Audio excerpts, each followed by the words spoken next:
अरे, ये भैया घर खुला छोड़कर कहाँ चले गए?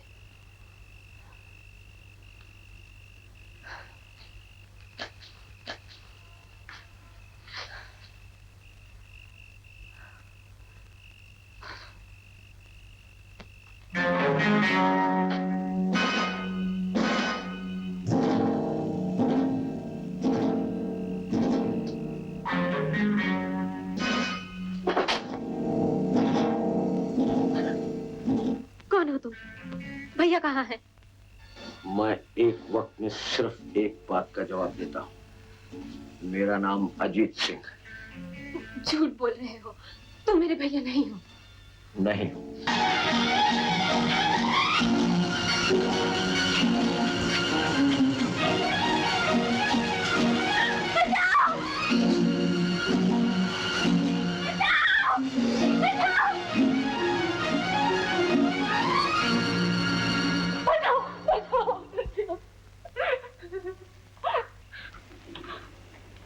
रज्जो, मेरी बहन।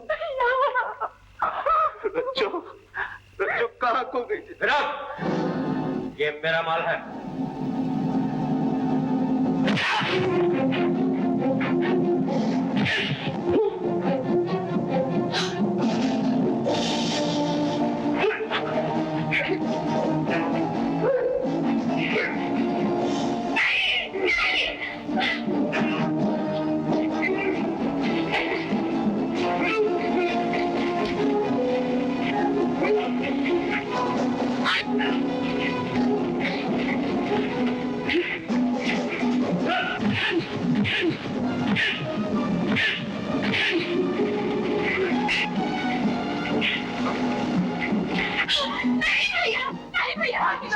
नहीं छोड़ूंगा। तुम्हें मेरी कसम भैया, इसे मत मारो।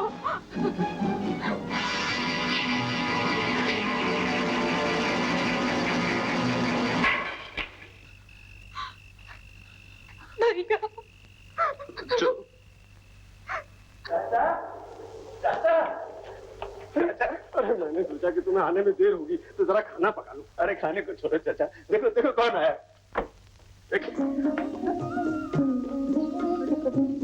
चाचा, अरे रजनी बेटी। चाचा तुमने पहचान दिया।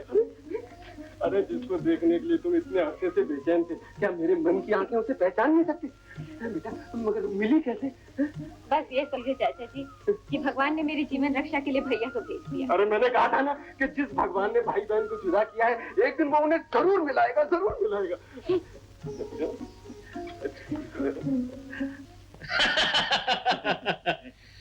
तो उस लड़की ने तुम्हें अजीत भैया कहा? हाँ, मगर आप मेरी बात को यकीन क्यों नहीं करते? यकीन करके बात की तह तक पहुंचना चाहता हूँ। तभी तो वहीं ऊपर आ गई मालिक, जब वो लड़की उस्ताद के हाथ से भाग गई और उस लीडर ने उसको बचाने के लिए उस्ताद की वो पिटाई की। वो हुजूर, मुझे तो इस बात में कोई राज नजर आता है। वो उससे क्यों लिपटी और उसने उसे क्यों गले लगाया? गले भी मिल गई, लिपट भी गई वो। लेकिन जिस आदमी के बारे में कभी ये सुना ही नहीं कि उसका भी कोई है, ये अचानक लड़की कहाँ से पैदा हुई? पैदा तो बहुत पहले की हो चुकी होगी मालिक, पर ये सोचिए कि वह यहाँ आई कैसे। मैं तो कहता हूँ कि जरूर कुछ ताल में काला है। हाँ, इस काले की जानकारी हासिल करनी होगी। भैया और चाचा घर में नहीं है। बाबा, जब एक दफा कह दिया कि घर में नहीं है तो क्यों तंग करते हो? हाँ? हाँ? जी। आपने ट्रेन में मुझे ये क्यों नहीं बताया कि आप अपने रिश्तेदार से नहीं बल्कि सगे भाई से मिलने यहाँ आ रही हैं? भाई और चाचा क्या रिश्तेदार नहीं होते? वाह, अच्छा जवाब दिया आपने। क्या मैं आपसे पूछ सकता हूँ कि मुझे यहाँ देखकर आप इस तरह घबरा क्यों रही हैं? जी नहीं तो। ट्रेन में भी आप इसी तरह घबरा रही थी। इन हालात में हम मिल रहे हैं, इसका मुझे अफसोस है। मुझे आपसे हमदर्दी भी है, लेकिन अपने फर्ज के सामने मैं मजबूर हूँ। हालांकि मैं जानता हूँ कि आपके भाई ने यहाँ के मजदूरों के लिए बहुत कुछ किया है, लेकिन रजनी जी, गुनाह आखिर गुनाह ही होता है।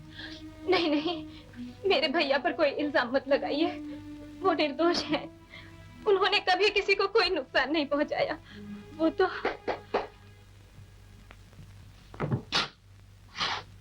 अरे रमणीश जी, आप यहाँ? तुम्हें तो घर से न निकलने का हुक्म हुआ था। तो क्या आप मुझे गिरफ्तार करेंगे? नहीं, मैं तो इनके भाई साहब को मिलने आए हैं। हाँ। रजनी, जब मैंने सुना कि तुम आई हो तो मैं दौड़ी चली आई तुम्हारे पास। यह है देशपुर मिल के मालिक की नाते। इन्हीं के वजह से आपके भाई साहब को ये मिल चलाने का अधिकार मिला है। ये मेरे बहन के समान है। इनका शुभ नाम है अनुपमा। अच्छा, भैया आपके बारे में सारी रात बातें करते रहे। अनु दीदी, अब हम तुम बातें करेंगे। लेकिन आपको विनोद से क्या काम है? मामला कुछ ऐसा है, विनोद के बारे में मुझे पूरी जानकारी हासिल करके कोई ठोस कदम उठाना है। ये आप कैसी बातें कर रहे हैं? आप जानते हैं कि यहाँ के लोग विनोद को देवता मानते हैं। अगर किसी ने उन पर उंगली भी उठाई तो लोग मारने मरने पर तैयार हो जाएंगे, मिल बंद हो जाएगी और दिनेश अपने मकसद में कामयाब हो जाएगा। लेकिन इन सब बातों से मेरा क्या वास्ता है अनु? अगर वास्ता नहीं तो बताइए उसने क्या किया है? चोरी की है, डाका डाला है, किसी का खून किया है? विनोद के बारे में तुम्हारी सच्ची भावनाओं का आज मुझे पता चला। दरअसल कल रात विनोद और अजीत मस्तान में मारपीट हुई। दिनेश ने रिपोर्ट लिखाई और भैया ने जो कुछ किया ठीक किया है। वो बदमाश मेरे साथ बदतमीजी करने की कोशिश कर रहा था। वाह, आपका जवाब नहीं। चोर चिल्लाया चोर चोर, और आप उसे छोड़कर साहूकार को गिरफ्तार करने चले आए। गिरफ्तार किया तो नहीं।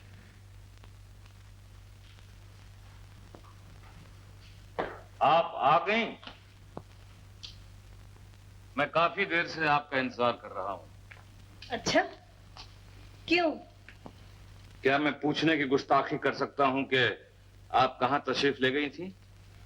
ये आप किस हैसियत से पूछ रहे हैं? लाला जी ने कहा था कि आप मजदूरों की बस्ती में नहीं जाएंगी।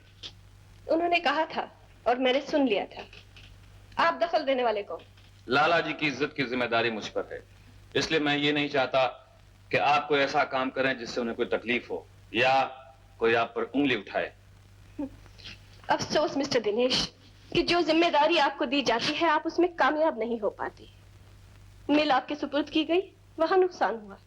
मुझ पर निगाह रखने का काम सौंपा गया तो नाना जी की इज्जत का सवाल उठ बैठा। अनु जी, आप मेरा अपमान कर रही हैं। अपमान उसका होता है मिस्टर दिनेश जिसका कोई सम्मान हो। आप जा सकते हैं। लाला जी, अनु जी वापस आ गई। वापस आ गई? जी। तो क्या वो घर से बाहर गई थी? जी हाँ। कहाँ? मैंने ये पूछा तो मुझसे कहने लगी, आप कौन होते हैं पूछने वाले। उन्होंने तो मुझे इस घर से निकल जाने तक के लिए कहा, लेकिन मैं आपके लिए अपना फर्ज कैसे भूल सकता हूँ। वो विनोद से मिलने के लिए गई थी। इस लड़की के तो पर निकल आए। बुलवाओ उसे। बुलाकर डांटने या समझाने से कोई फायदा नहीं लाला जी। वो विनोद की शय पे काफी आगे जा चुकी हैं। उन्हें अपने भले या बुरे का कोई ज्ञान नहीं। मैं इस विनोद का खून करवा दूंगा, खून। लाला जी, आज 20 साल पहले का जमाना नहीं रहा। जल्दबाजी और जोश में सब कुछ चौपट हो सकता है। अगर आप चाहें तो मैं आपको एक सलाह दूं। क्या?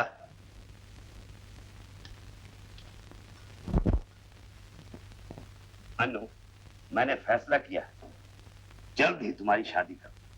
लड़का भी घर में मौजूद है। दिनेश। ये कभी नहीं हो सकता नाना जी। क्या तुम मेरे फैसले से इनकार करती हो? जी, इसलिए कि ये आपकी नहीं मेरी जिंदगी का सवाल है। अगर मैं हुक्म दूं तो मैं आपका ये हुक्म मानने से इनकार करती हूँ। खामोश रहो।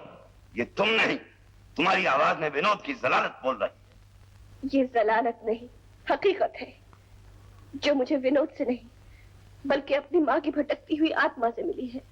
मेरी माँ जो आपकी बेटी थी, जिसके लिए आपके दिल में कोई हमदर्दी नहीं थी, कोई प्यार नहीं था, जो आपके जुल्म का शिकार बन गई और जिनकी मौत की जिम्मेदारी आप पर है। अनु, तुम मुझ पर बहुत बुरा इल्जाम लगा रही हो। इल्जाम तो ये भी है कि आपने मेरे पिता का खून कराने की कोशिश की। आप समझे कि वो पागल हो गए, मर गए, लेकिन आपको ताज्जुब होगा कि वो जिंदा है और सही सलामत है। क्या?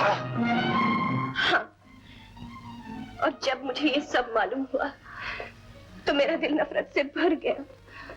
मैं आपको माफ न कर सकी, लेकिन फिर भी मैं आपके साथ रही, सिर्फ इस उम्मीद में कि शायद आप संभल जाएंगे, बदल जाएंगे और मैं अपनी माँ के अरमान पूरे कर सकूंगी। तो तुम्हारे दिमाग में विनोद ने ही नहीं बल्कि विशाल ने भी जहर भर दिया है। जहर भरा है आपके दिमाग में दिनेश ने, मेरे खिलाफ, मजदूरों के खिलाफ। मैं सोचती थी कि मालिक और मजदूर फिर एक हो जाएंगे। मैंने सिर्फ तुम्हारी खुशी के लिए मजदूरों को मिलती थी।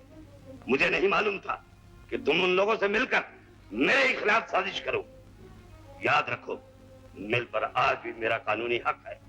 अगर तुम पास ना आए तो तुम्हारा मेरे से कोई वास्ता नहीं रहेगा और मैं तुम्हें अपनी दौलत से बेदख्त कर दूं। आप भी याद रखिए कि मैं एक मजदूर बाप और हमदर्द माँ की बेटी हूँ, गरीबों के खून से बनी हुई हूँ। ठोकर मारती हूँ आपकी दौलत को। इस दौलत को आप ही ओढ़िए और बिछाइए ताकि ये दुनिया याद रखे, अच्छी तरह याद रखे कि दौलत के नशे में आप अंधे हो गए थे, बेरहम हो गए थे, जालिम हो गए थे, खुदगर्ज हो गए थे। मैं जा रही हूँ नाना जी, हमेशा के लिए।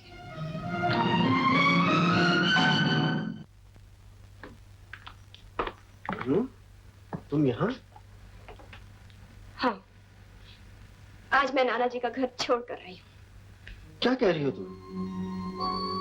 पिताजी ने कहा था और आपने समझाया था कि मैं वहीं रहूं, उनका सहारा बनकर, और उनके उसूल बदलने की कोशिश करूं। लेकिन वो दिनेश के जाल में इस तरह फंस गए हैं कि ना उन पर सच्चाई का असर होता है, ना ईमानदारी का, और ना ही प्यार ममता का।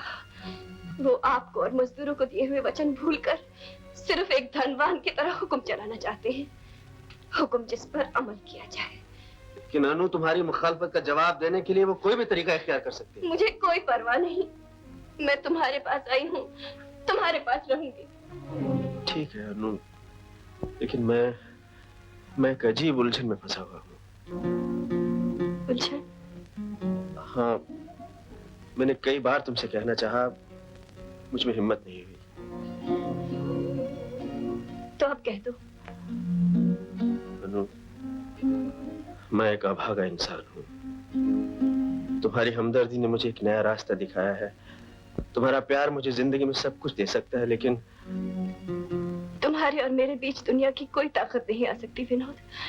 है क्या? कानून। कानून? मैं बालिग हूँ, मुझे नाना जी का एक पैसा नहीं चाहिए। मैं नहीं चाहता मेरी वजह से तुम्हारा भविष्य बिगड़े। भविष्य तुम्हारी वजह से बिगड़ेगा नहीं, बनेगा विनोद। तुम नहीं समझ रही अनु, कानून की नजरों में मैं एक फरार मुजरिम हूँ। मुजरिम? हाँ, मुझ पर खून का इल्जाम है, एक ऐसे आदमी के खून का इल्जाम जिसने मेरी बहन की इज्जत लूटने की कोशिश की। वो इंसान नहीं, हैवान था। मैंने रज्जो से सब कुछ सुन लिया। हाँ अनु दीदी, पिस्तौल की गोली अनजाने में चली थी। वो कमीना भैया को मारने की कोशिश में खुद मरा और इल्जाम इन पर लगा। मैंने अपील भी की थी, लेकिन जब मुझे पता चला रज्जो घर से चली गई, तब मैं एक डाकू की मदद से जेल से फरार हो गया। उस रात ट्रेन में जब तुमसे मिला, तब भी मैं इसी की तलाश में भटक रहा